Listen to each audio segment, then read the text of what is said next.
Hello, hello, hello, hello. Good, good morning, good afternoon, good evening sa ating lahat. Kung saan man kayo naroroon, andito ulit tayo sa ating Sunset Moments.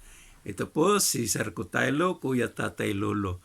At balik po tayo sa video ngayon. Ang akin lamang ngayon ay kunting update lamang dito sa Nagano, Japan. Sa mga nakalipas na araw, cloudy, sunny. Cloudy, sunny. Medyo nawala na rin yung snow. Pero last week, merong kunting paambon-ambon lang na snow. Pero ngayon, natutunaw-tunaw na rin ang snow, kaya malamig na hangin na rin.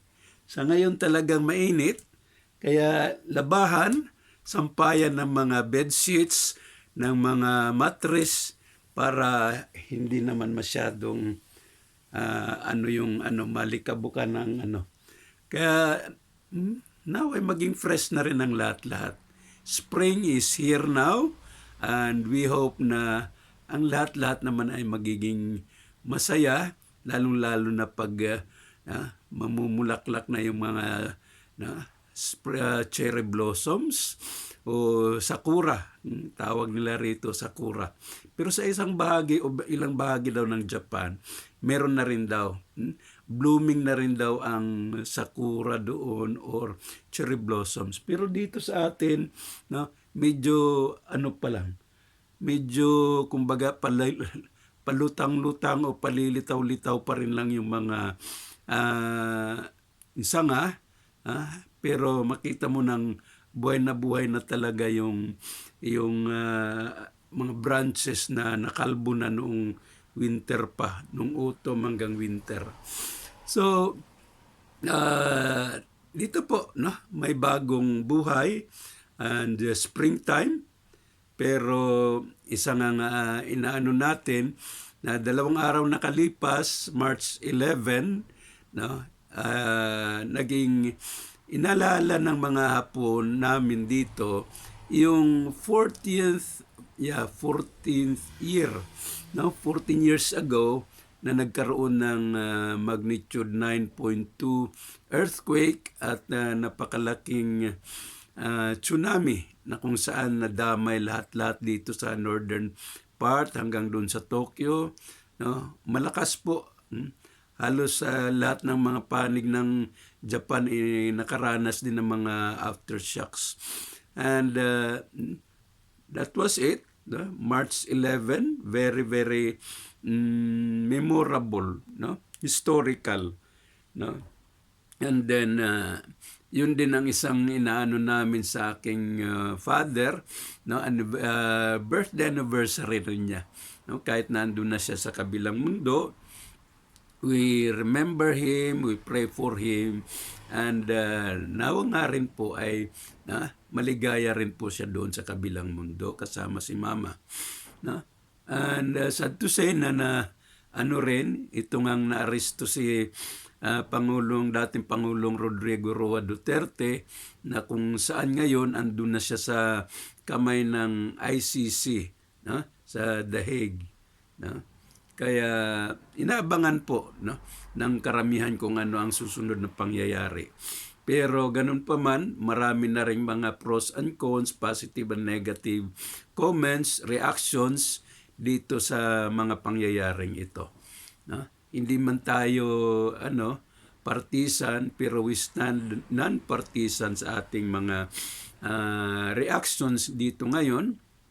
Pero ito nga lamang, maraming mga reactions, negative reactions, kaya nakikinig-kinig lang tayo. Pero kanina, umaga, talagang naririnig ko na rin, pati si Mrs. Japanese siya, na nasa national Japanese TV na rin, Japan TV News, yung mga pangyayari dito kay dating Pangulong Rodrigo Roa Duterte.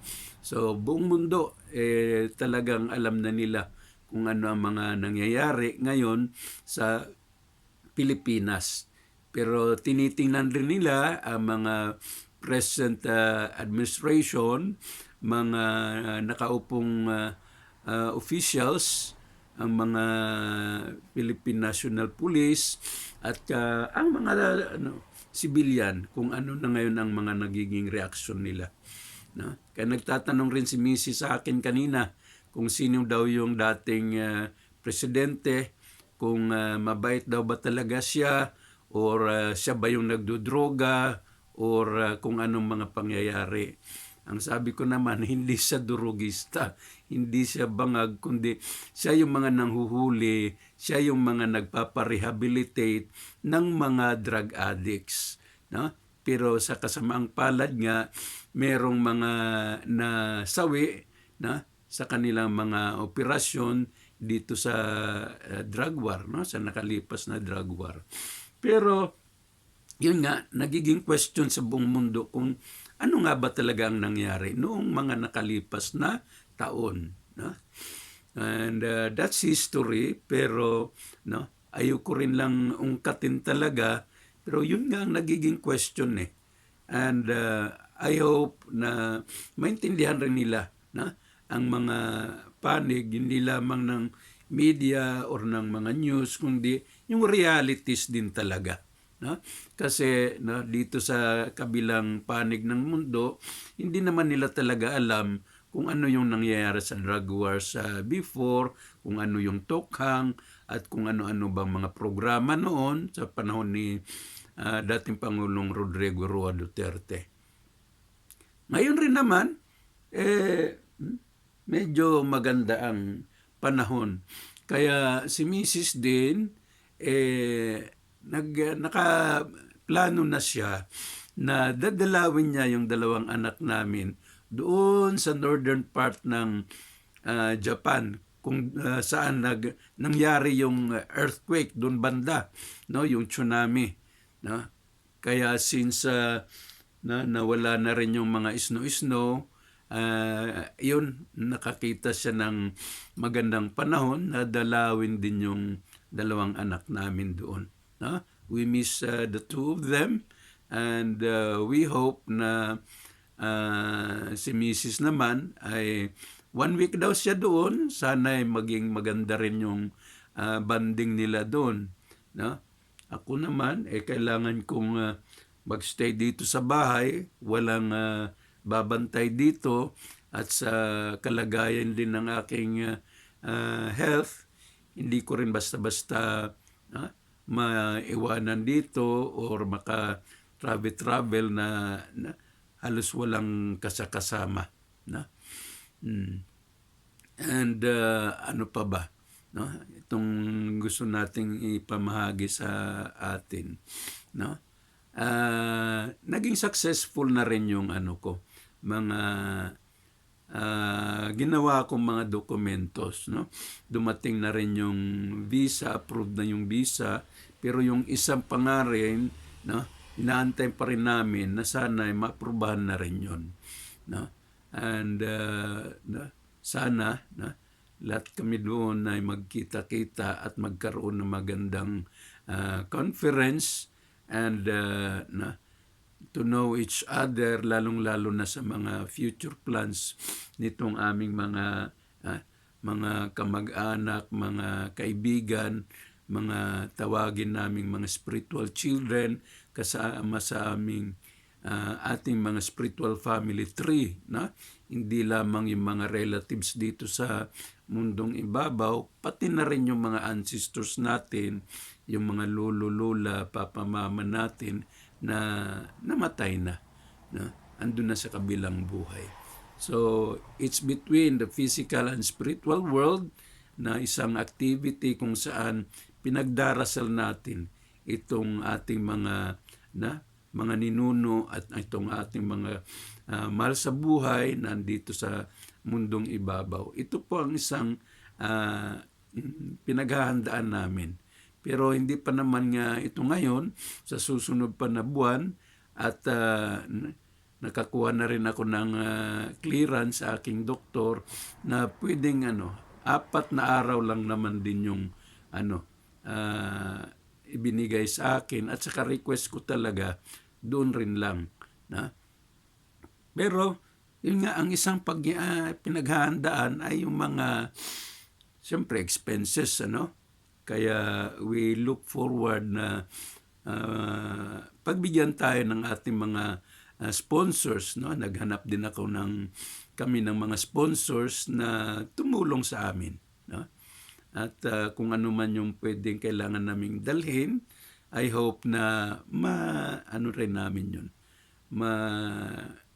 Makuha rin namin yon, kasi hindi lamang naman para sa amin yon, kundi sa atin rin mga kamag-anak na makita-kita natin kung saan doon. Hindi man lang pasalubong, kundi mga bagay-bagay na pwede nating ibigay sa kanila, makakatulong sa kanila, lalong-lalo na sa mga moral and ethical aspects sa buhay nila. Sinisipon-sipon tayo ngayon, pero okay lang, no? Ito, changes of temperature na tagla ito. Maliwanag ang sikat ng araw. Pero kahapon, makulimlim, kaya hindi ako naglaba kahapon. Ngayon, okay na. Nailigpit ko na yung mga labada ko. Anong oras na? Wala pang 2:00 ng hapon, pero tuyong-tuyo na ang lahat-lahat. Ko lang, iligpit ko na lang yung mga bed sheets at saka mattress doon sa labas maya-maya. So dito lang man po, update lang po ito sa atin ngayon. Nawa po ay nasa mabuting kalagayan po tayong lahat, no?